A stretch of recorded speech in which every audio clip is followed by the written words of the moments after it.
Hello everyone and welcome to Isip na Yan. So for today's video, we're going to be discussing ratio and proportion as well as the different kinds of proportion.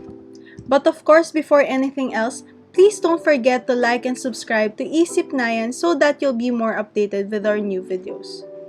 Hopefully at the end of this lesson, you will be able to identify different kinds of proportion. So let us define a ratio. A ratio is a relationship between two or more quantities and is usually denoted by a sign of a colon.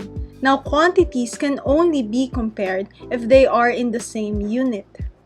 For example, Albert received 2,500 votes while William received 3,000 votes. What is the ratio of Albert's vote against William's? So what we can do is to write it first. We have 2,500 is to 3,000.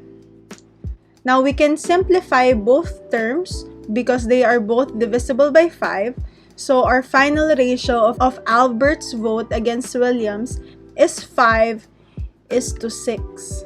So this is the final answer. For another example, if we have a total of 100 shirts in 30 small size, 50 medium size, and 20 large size shirts, what is the ratio of small to medium to large? Now, we can write it as a ratio with two or more quantities such as 30 is to 50 is to 20. Now, all of them are divisible by 10 and we can simplify all of the numbers. Then we have 3 is to 5 is to 2. So let us define proportion. So we can say that ratios are proportion if the ratios are also equal. So we can denote them with two colons or unequal between equating the two ratios. So for example, we have to solve for the value of x. So we have two ratios and we are assuming that they are equal. So therefore, they are also proportionate. So by knowing that they are proportionate, we can equate them and convert them into fractions such as this one, and then solve for x by simply cross multiplying. So we have 4x is equal to 16.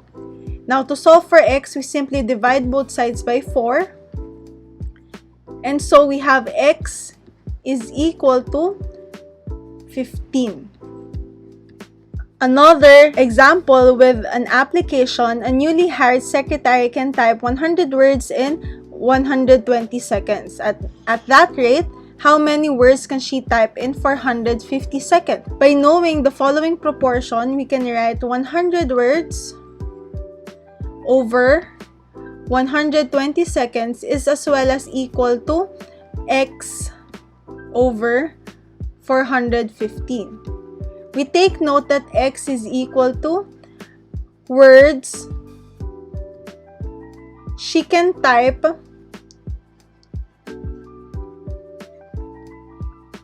in 450 seconds.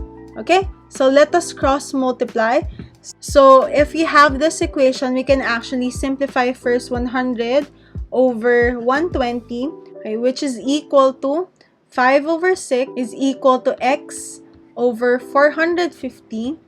And by cross multiplication, we have 5 times 450, which is 2,000. 250 is equal to 6x. Now dividing both sides by 6, we have x is equal to 375. So in conclusion, she can type 375 words in 450 seconds. Now we have different kinds of proportion. So one of them is direct proportion. So in here, when one variable increases, the other also increases. But if one variable decreases, the other also decreases as well. So the following are examples of direct proportion problems. So for our first example, Marga uses 2,000 grams of flour to make 4 loaves of bread. How many grams of flour is needed to make 2 loaves of bread? So this is an example of a direct proportion because we have two variables here, grams and loaves of bread. So if the number of loaves of bread decreases, the number of grams needed for flour also decreases. For the second example, it takes Ryan 30 minutes to burn 200 calories in a treadmill. How long will it take Ryan to burn 400 calories? So our two variables here are minutes and calories. So of course, if Ryan takes longer minutes in the treadmill, he will burn more calories. So this is as well an example of a direct proportion. As for the second kind of proportion, we have inverse proportion. So opposite of the direct proportion, when one variable increases, the other decreases. But when one decreases, the other one also increases. For the first example, in Shania's t-shirt store, her 5 employees can finish designing 20 t-shirts in 1 hour.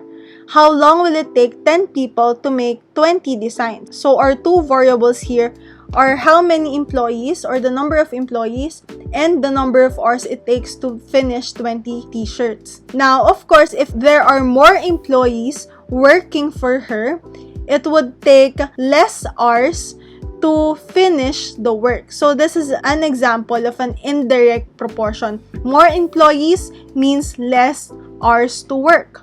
We have the same example in the second one. It takes 4 men 6 hours to repair the road. How long will it take 8 men to do the job if they work at the same rate?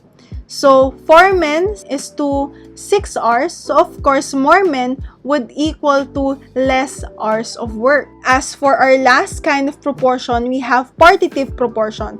So when a whole is partitioned into an equal or unequal ratio is what we call a partitive proportion. So if you want to partition or if you want to cut a whole into fractions, then we have partitive proportion. So for example, Mark wants to donate his toys to 4 nephews in the ratio 1:3:3:5. He has a total of 96 toys. If the older nephew wants the most number of toys, how many toys will he get? So this is an example of a partitive proportion problem because we have a whole which is 96 and it is partitioned into a ratio of 1:3:5. As well as example number 2, Pocholo pays his secretary, driver, and cook in the ratio 5:2:3 respectively. If the sum of their pay is 90,000, what is the pay of each? So in this case, our whole is 90,000 and it is shared with a ratio of 5:2:3. That is why it is an example of a partitive proportion. So this ends our discussion for today. I hope that you learned a lot, and if you have any more questions, you may utilize the comment section below. And see you in our next video. This has been Isip Nayan.